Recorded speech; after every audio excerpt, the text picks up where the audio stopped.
Hi, my name is Monica Burns. I'm nobody famous. You may know me and you may not know me. All I know is that I want to take this time to give some of my thoughts to the people that are willing to listen. What has our country come to? Have you ever sat and thought about that? What's happened to our country? I can remember back in the day when the economy was booming. Almost everybody had a job. There was welfare, but there were very few that were on it. I don't know what happened. It's like somebody flipped a switch and everything just went downhill.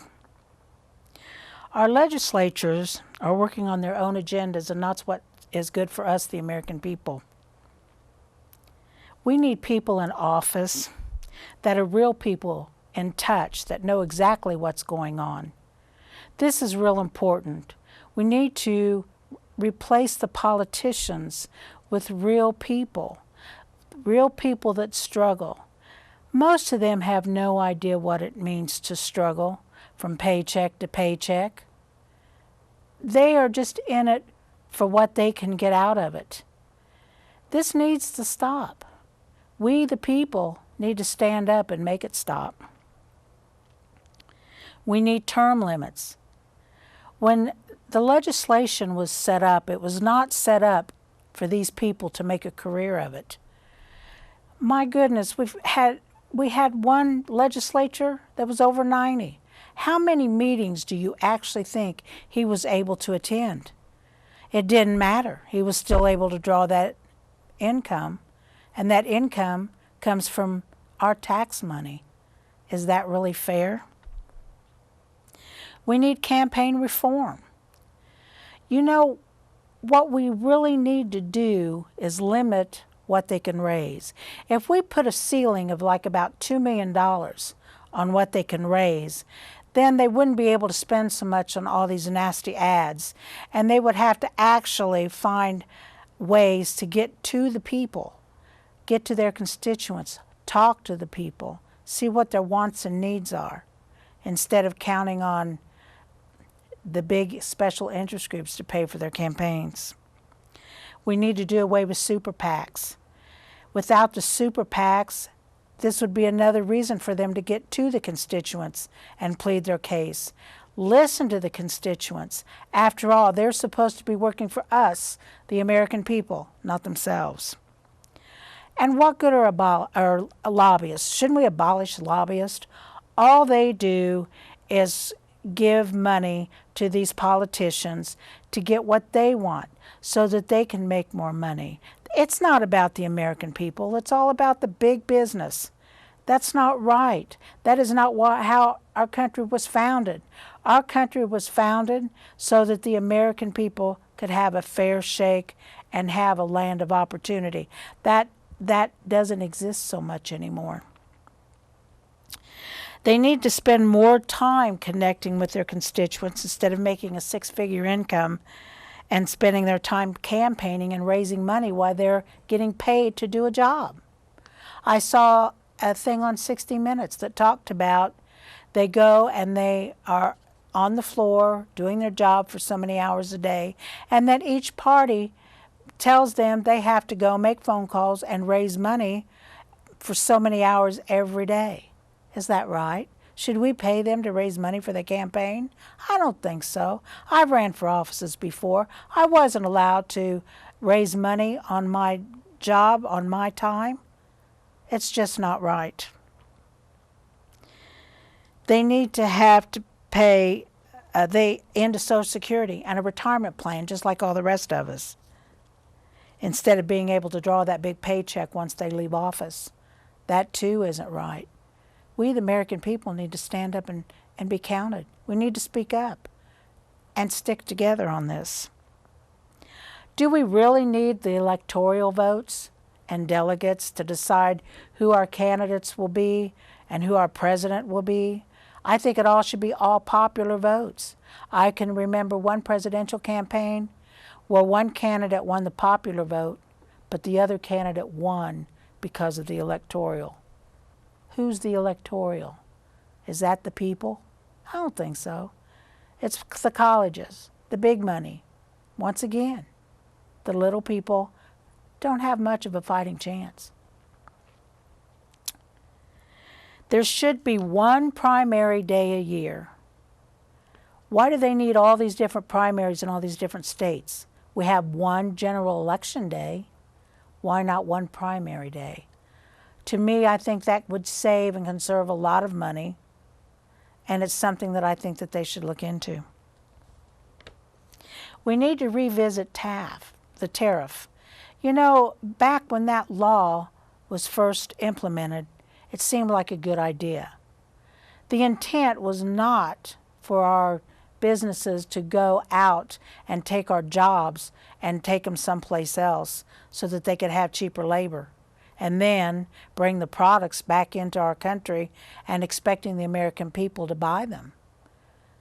I think what we should do is we should put a hefty fine on the corporations that do move our jobs out into other countries for lower pay, and then turn around, charge them a big tariff and a big fine on the products that they bring back in order for us to buy. And maybe then they would realize that it wouldn't be so cost effective to move their jobs out and bring them back and put our American people back to work. If they can't do their job, why do we pay them? If there's not enough tax money coming in to run all aspects of the government, dock their pay until they can come up with decent paying jobs and put laws in place to fine big corporations for moving their businesses out of the country and increase their bottom line.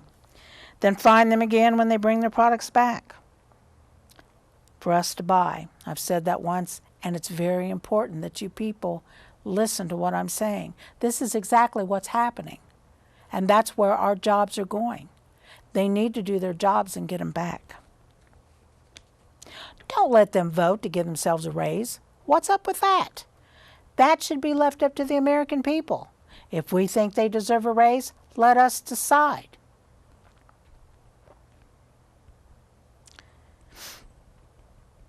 And if their session isn't a bit productive, then maybe they shouldn't get paid. If I don't go to work, and most people, if they don't go to work, they don't get a paycheck.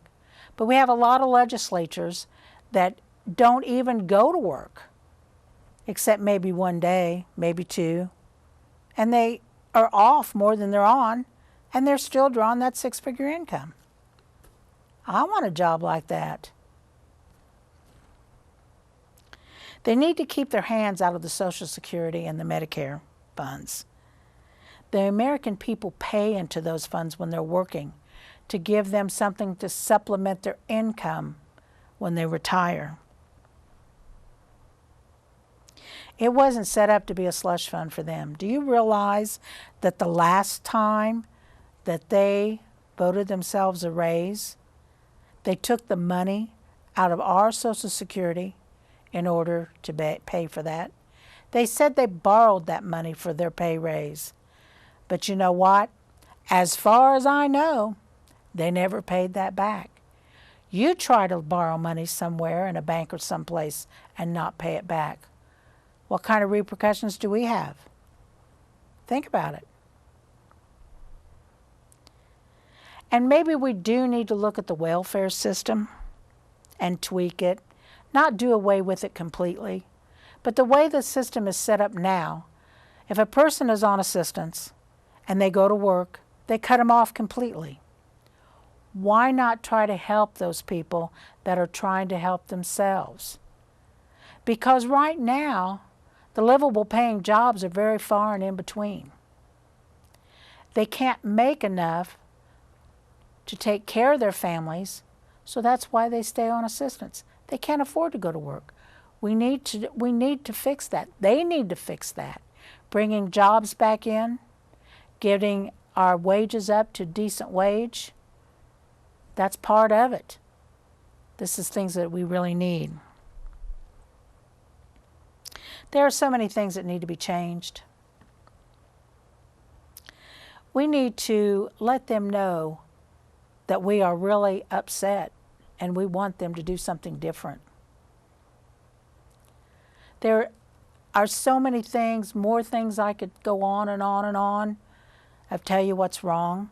And of course there's going to be a lot of haters out there that are going to say, she doesn't know what she's talking about. You raise the minimum wage, you're going to put people out of business. Now, in my mind, if people are making a livable wage, they're going to have disposable income. If they have disposable income, they're going to spend. That means they're going to buy. And if they're going to buy, then there's going to have to be more production of product. I mean, it's simple. Government should be simple. They've made government so complicated that, you know, it's just not right. Part of me thinks maybe the libertarians have kind of a good idea. They talk about smaller government. Well, you can have better government, simpler government, not necessarily smaller. You could still have government the way you want it, but simplify it. Don't make it so complicated. When you pass a law or you pass a bill, make it for one thing. Why on earth do they have to keep tacking on so much stupid stuff? That's what happened with, you know, NAFTA. You know, they had to accept the good or the bad in order to get some of the good. But it's gotten out of hand. It really has gotten out of hand. We need to start putting our country first, our people first. This is real important if we want to survive. I have grandkids. I have grandkids old enough to give me great-grandkids. What is their future going to be? What are we as the American people going to do to try to make that better for future generations? I challenge you to join me to set up an American Revolution protest on the Capitol lawn in Washington, D.C. Of course, this needs to be done during session, and we don't have much time. If you agree to let it be known, and we start the process to organize this event, share this message with as many people as you can. Together we can take our country back. You can contact me on Facebook. My name's Monica Burns. Look me up. Send me a private message with your contact information, what you're willing to do to help. Share it with everybody you know.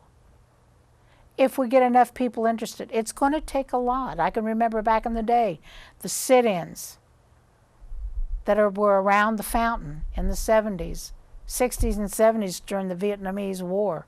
Oh my gosh, the crowds were enormous. Maybe this is what we need. We need to show them that we're ready to take our country back. And if they're not willing to do their job, we're willing to get rid of them. I don't care if you're Democrat or Republican. It doesn't matter. We're all Americans. This is the same for all of us. This is something that we need to do. If we want our country to be great again, we don't need some of the candidates that they're pushing down our throats. And they're making such a big deal about the presidential race. But I'm telling you, the races that you need to watch are the legislatures. Since we don't have term limits in place, I suggest that if there is one that you know of that's an incumbent and he's got someone running against him, vote for the other guy. Doesn't matter, Democrat, Republican. People need to quit living behind that label. They need to quit voting party lines. They need to vote for what's better for the country. They need to become better informed. Come on, people, stand with me. Let me know you're with me. Until the next time, Monica Burns, signing off.